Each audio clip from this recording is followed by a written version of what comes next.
எங்களை நம்புகிற மக்களுக்கு நான் நிச்சயமா சொல்றேன், உங்க எல்லோரோட நம்பிக்கையை நாங்கள் நிச்சயம் காப்பாற்றுவோம்.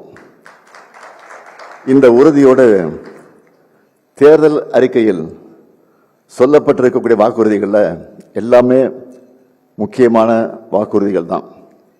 நேரத்தை அருமை கருதி முக்கியமான சிலவற்றை மட்டும் சுருக்கமாக தலைப்பு செய்திகளாக நான் அறிவிக்கிறேன். முதல் வாக்குறுதி, இதுவரை 1 முதல் 5ஆம் வகுப்பு வரை படிக்கும் 19 லட்சம் குழந்தைகளுக்கு முதலமைச்சரின் காலை உணவு திட்டத்தில் காலை உணவு வழங்கணும். திராவிட மாடல் 2.2 ஆட்சியில் கூடுதலாக 15 லட்சம் மாணவர்கள் பயன்பெறும் வகையில் முதலமைச்சரின் காலை உணவு திட்டம்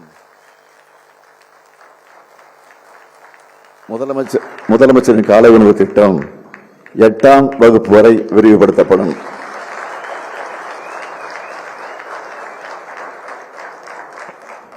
இரண்டாம் வாக்குறுதி, 1,31 லட்சம் சகோதரிகள் பெற்று வரும் உரிமை தொகையை இனி 2,000 ரூபாயாக உயர்த்தி வழங்கும்.